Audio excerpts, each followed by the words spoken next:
It's November 18th, and I'm Becca Josephson. I'm here with Grendl Lofkvist, right? Um, my first question is pretty basic, but I wanted to ask why printing? Why, Why printing? yeah, Why? yeah, why Why? printing? Why books and letterpress? Yeah. So I used to work at a long time ago. I was going to school, getting my degree in like anthropology and social science, and I have always been a little bit of a punk rocker and goth and anarchist, whatever. And so I was volunteering at this community center and record store called Epicenter Zone, which is on 16th and Valencia. It's long gone, right? Um, but it was this really cool place, and we had a zine library, anarchist community center, and sold punk rock records to pay for everything. So I was working there, and right next door, sort of connected with that institution, was a uh, a distributor, right? Like a record distributor, and they were getting a lot of the album covers were printed at this place called Punks with Presses, and I thought, ooh, that sounds kind of cool, and because I liked the artwork, and I thought it would be kind of fun to have a hand in that.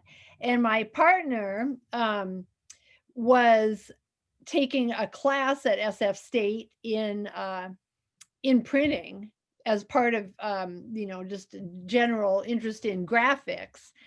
And he said, "Wow, I think you would really like this process because it's kind of mechanical and it's kind of artistic and creative at the same time, right?" And so he actually was printing he on a CNP and I think even maybe a windmill. But so then I found out that this place, Punks with Presses, was actually hiring. So, but I didn't know how to run a press. So I ended up, I found out there was a free program at City College in the non credit department um, on learning how to be a press operator. So I enrolled and I had so much fun. It was like a blast. This is offset, right? This is not letterpress. Um, and so I learned how to be an offset press operator. I got hired at Punks with Presses. I ended up not enjoying working there for numerous reasons. And I think the owner ended up getting incarcerated for uh, sex with a minor or something like that. In other words, rape. Um, and he was kind of a misogynist, and I probably shouldn't be mouthing off like this, but he did get arrested, so I think it's public record. um Anyway, so I was unhappy at that particular job, and oh my god, can I tell you, we would print we had a single color multi press, and we would print 4 color jobs on this press and just like print all the magenta album covers at one time and then load them all back in, print all the cyan, print all the yellow, print all the back, and no densitometer, nothing. And I didn't know what I was doing. I'd taken, one class at City College, and here I am, like, bah, with no training in process color printing. But it was punk rock. Nobody cared. They were like, "Oh, this looks great, really rad." Even though the color would have been going like all over the place during the print run. Um, so I went back to City College and I talked to my teacher there, this guy Smiley Curtis, who is awesome. He's now retired, and he said, "Well, they actually had a vocational program there," and so I talked to the counselor, who placed me in a great job with this company called Black Sheep Press, which was a woman-owned print shop south of Market, and they did some political stuff. They weren't strictly political; it was more of a commercial enterprise. But she, was something of a feminist and had some good politics. And so, for instance, like they did print stuff for the policemen's union, and I was like, I don't want to print that. And she said, "Don't. It's okay. No worries. You don't have to print that." So, so I was there for a long time, In fact, when did I start? 94 to 2003.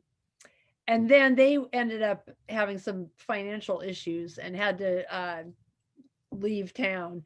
And so they closed up the press. I mean, it was just like one bad disaster after another, and eventually they had to close up shop.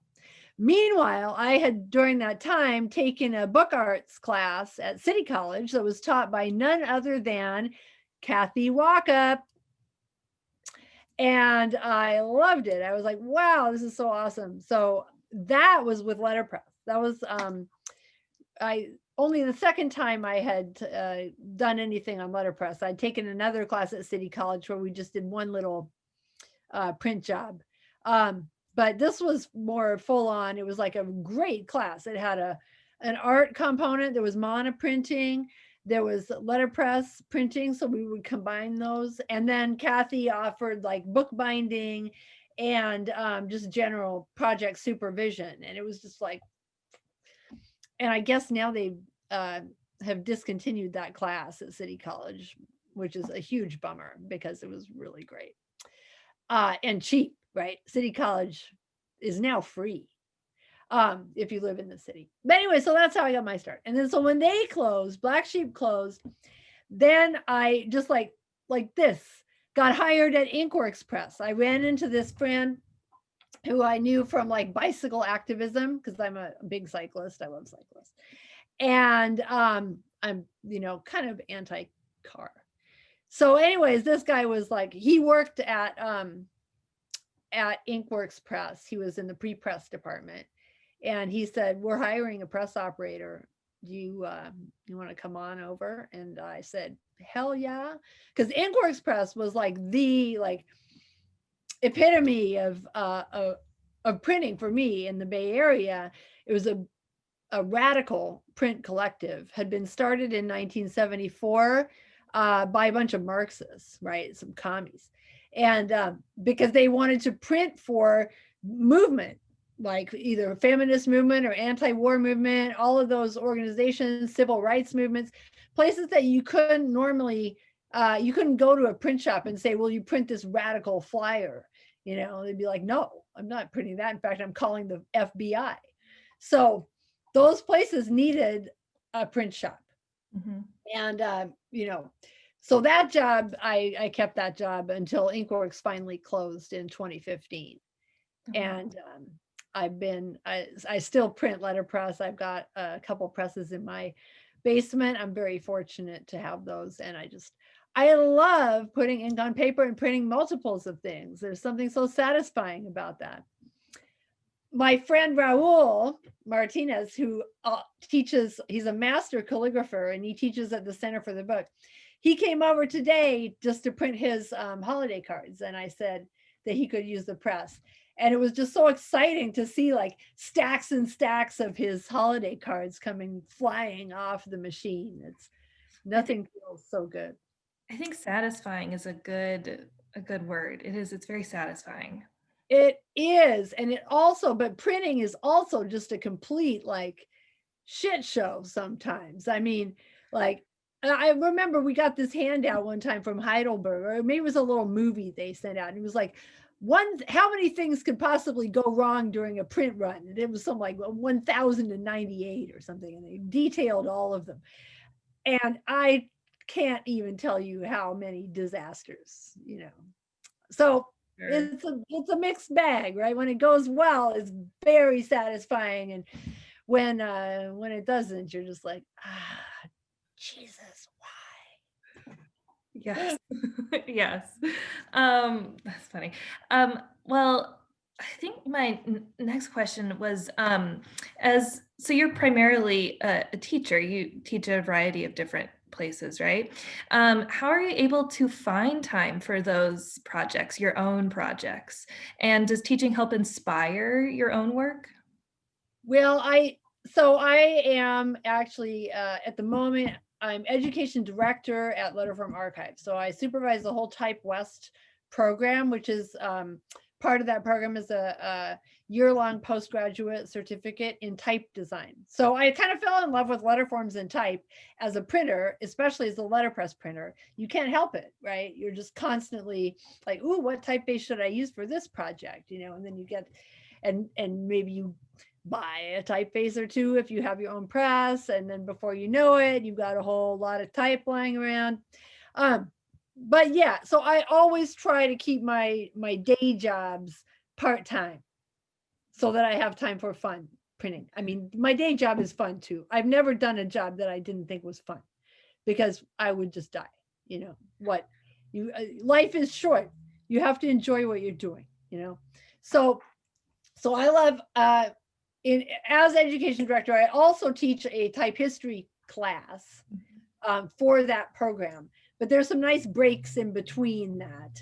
And I continue to teach at City College. I have one class now that I'm able to do virtually, which is the graphic design history class, which is kind of similar to type history. So, it wasn't too much extra work to put that class together.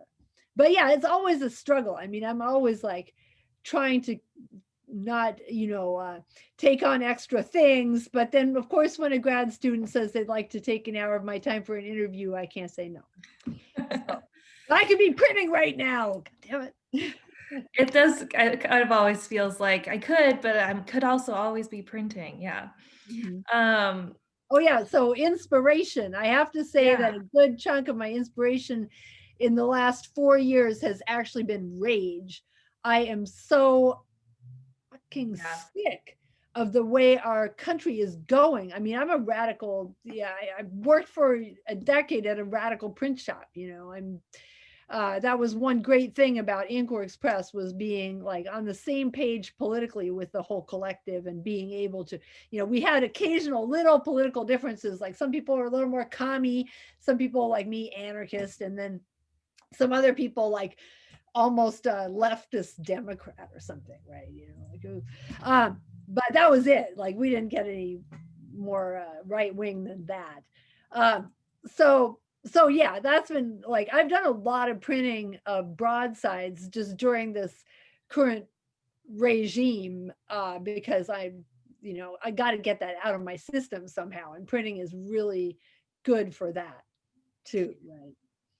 So is in some ways the past few years been more inspiring for your own printing, I hate unfortunately? to say it. I'm sure I could find. I mean, I have two imprints, right? I have which I guess is a way of saying I've got two little presses under one roof, and one of them is Red Star Agitprop, which is my political side. So whenever something political has to come out of me, then that's the imprint that I use.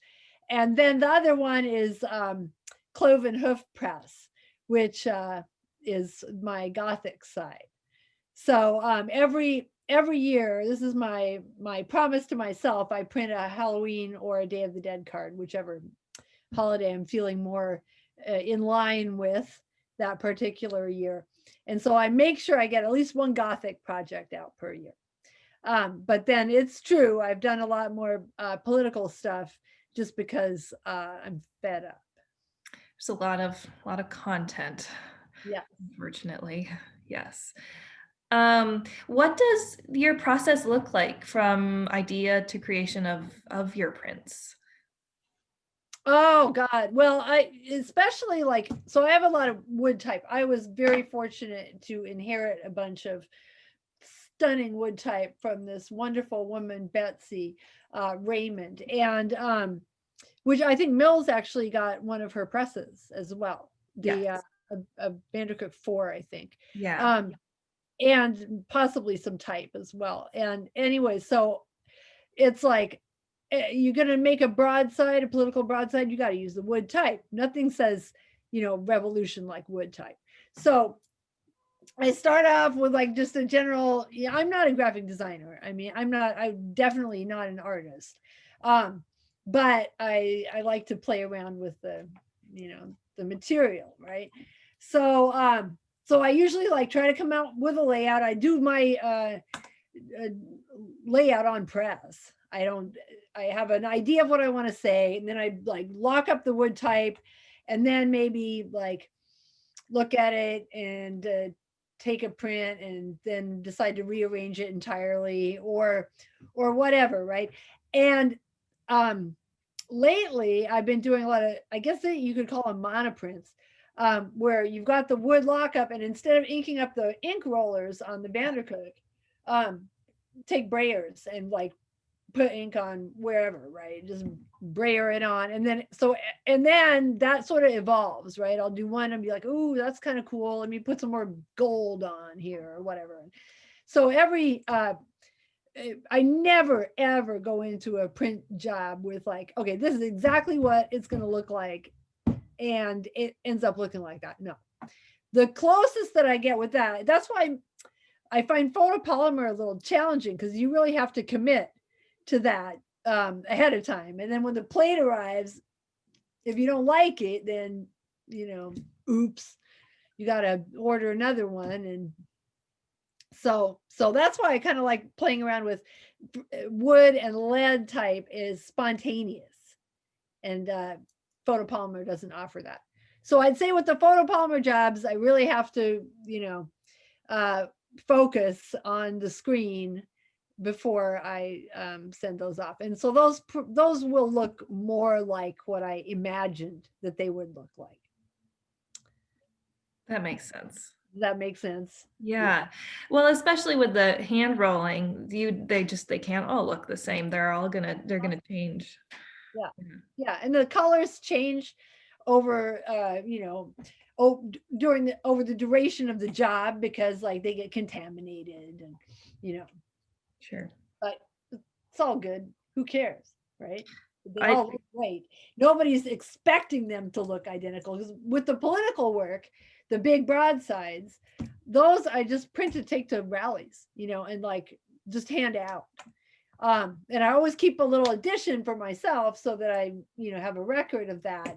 But otherwise it's just to get the word out. People are very appreciative, right, when they get a really cool sign. And I think you asked about broadsides. Why broadsides? I did, yeah.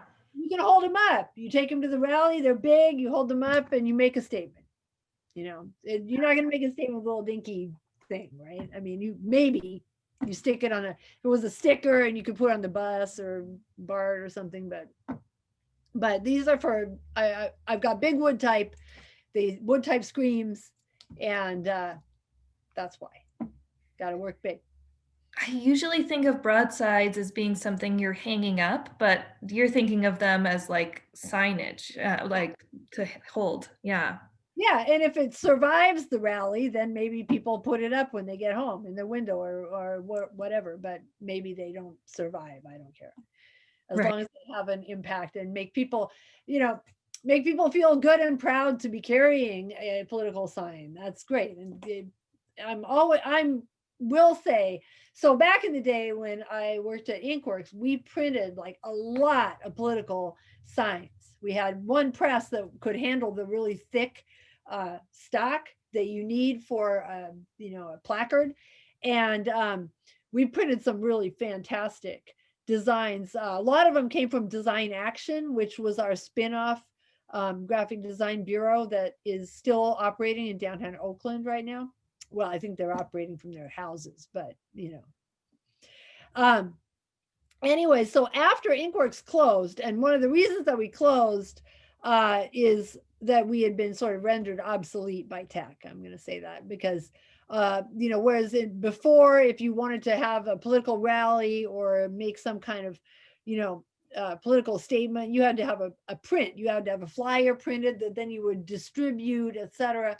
And now it's like, if there's a rally, you send out a tweet and everybody's, or a Facebook or whatever, and everybody's on that network. And by the time you got the flyer printed, the rally be done, So that was one reason that we closed. And the other one was that a lot of the people who were working there had been working there since 1974, or soon after, and they were just ready to retire.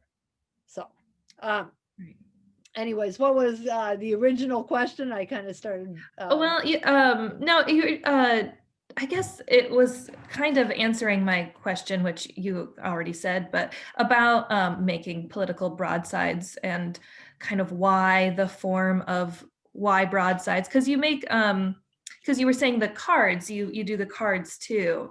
So yeah, Well, go I ahead. remembered what I was going to say, Yes. which is that since Inkworks closed, the rallies that I've gone to, I'm seeing a lot more homemade signs. And I know Inkworks was not the only outfit producing political propaganda signs, but we did produce an awful lot, and they ended up at rallies. Like, um, so I am thrilled at the variety of homemade signs that people come up with. They're really super creative. And I think it's sort of the fact that you can't always go to the rally and find a sign that you can carry, you make your own. And that's been super creative and fun to see, you know. Those, But I I'm mean, glad to, those, go ahead. what, Go ahead. oh, just I'm glad to be able to contribute in some small way. I mean, I'm not printing a gigantic press run of these signs. It may be, 25 or 30 at the most that I would take to distribute, because it's a lot of work, especially if you're doing like a little brayer on some type. So So what's the difference between that kind of the mindset you're in when you're making that and your like your Day of the Dead or Halloween piece for the year? well, it's pretty different. Like for the Gothic work is just really all going to be black and white or gray, or maybe a little bit of red, maybe. But for the political stuff, I don't hesitate to use more color. I'm not a colorful person, and I definitely stay away from. I don't use all the colors in the rainbow, but I'll definitely use more red, maybe even some yellow, you know, maybe a little gold or silver ink. So there's more color, because you've got to catch people's eyes out there with your placard, which with your broadside. Whereas for a spooky little Halloween card, of course it's going to be black and white. That's it. Yeah. Yeah. Um, I think well, before I ask I guess my last question, can I ask, are you working on something right now? Is there a project you're working on?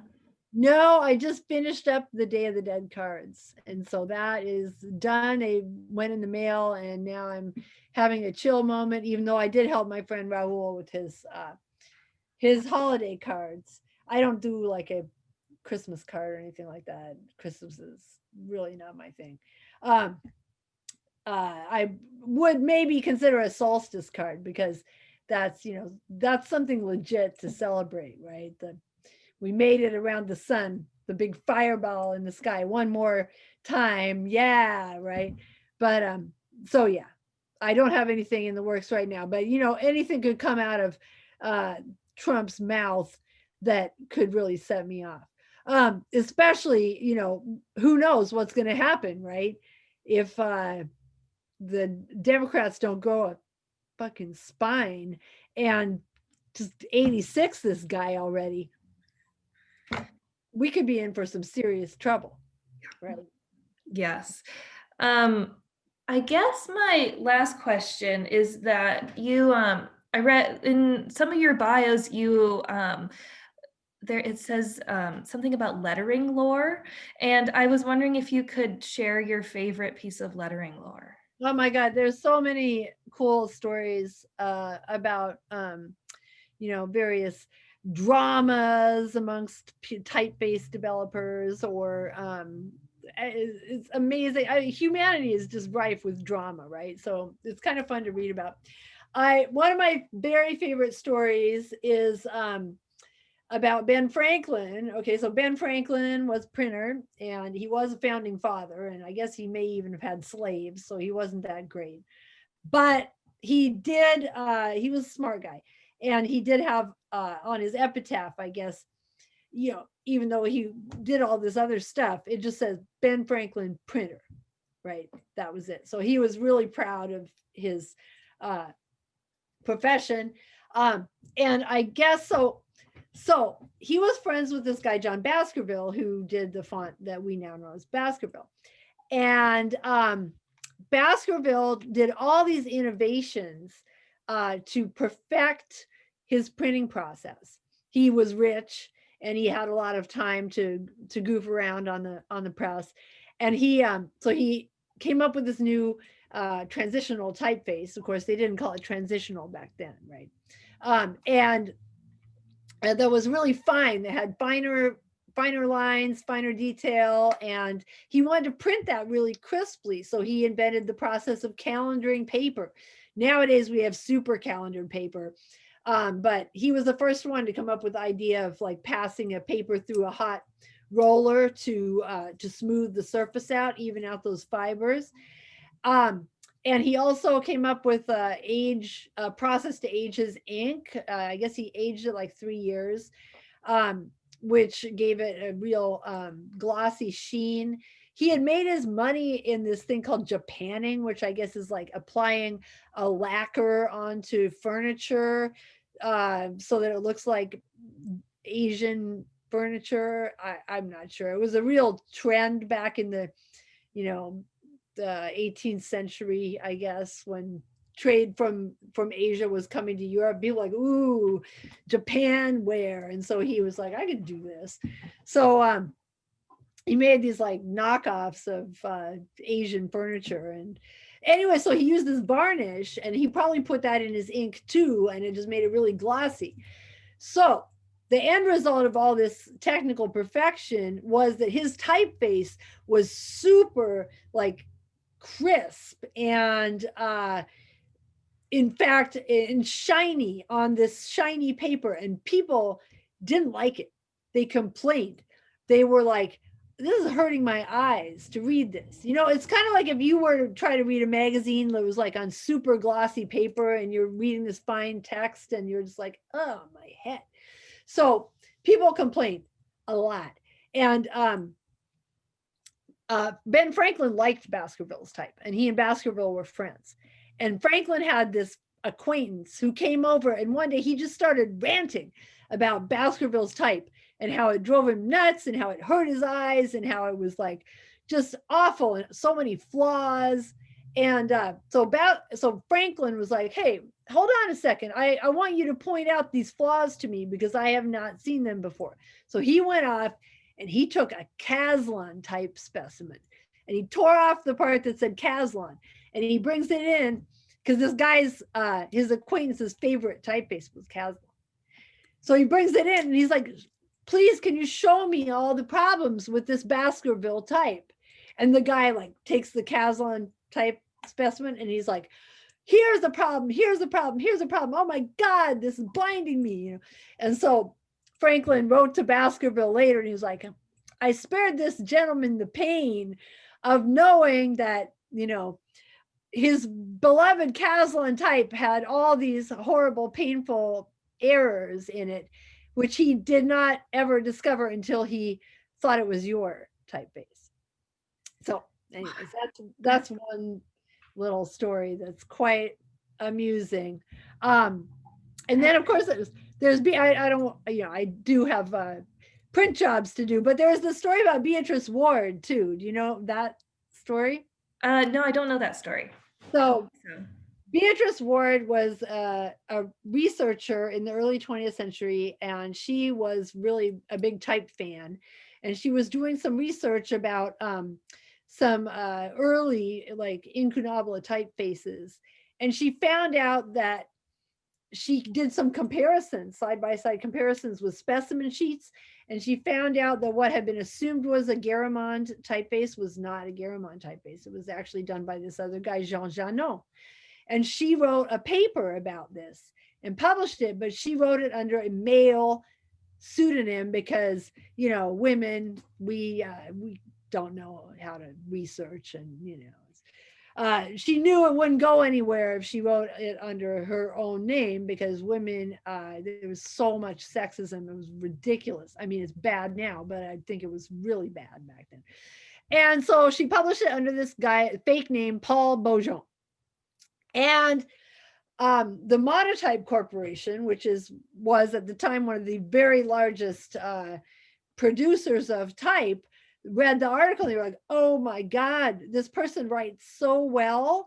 And this is amazing research. We are hiring this person to be our new editor of our prestigious magazine, right? So they had a journal that they published regularly about the new typefaces that were coming out. All the printers bought it, and etc. And so they wrote to Paul Beaujean and invited him to be the editor of their journal. And Paul Beaujean said, of course, I will do this job.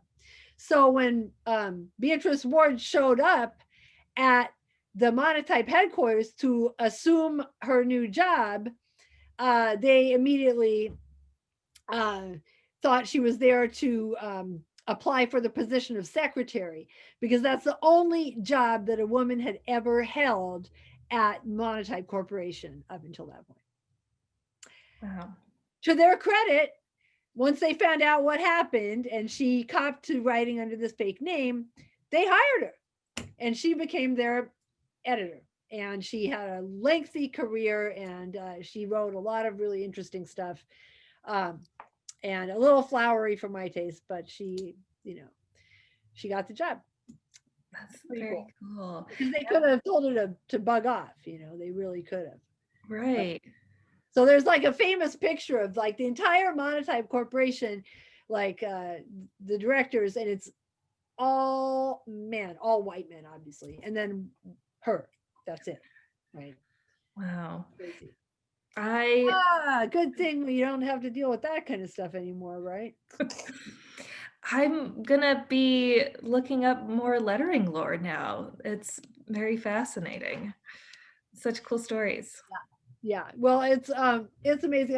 Let's see, I have one book that I can highly recommend on this topic. It's Simon Locksley is the author. And it's really, really cool. I forget the title right now, but if you look him up, there's a great story about the Doves Press that's in there as well, about the bookbinder who lost his mind and threw all the type in the Thames River. That's another good story. So you should definitely check out. Is it Simon Locksley? Okay, hang on one second. I have to check this out. I'm going to put my video on hold because otherwise my green screen will come up. Okay, perfect. Let's see. Simon Locksley. Shit.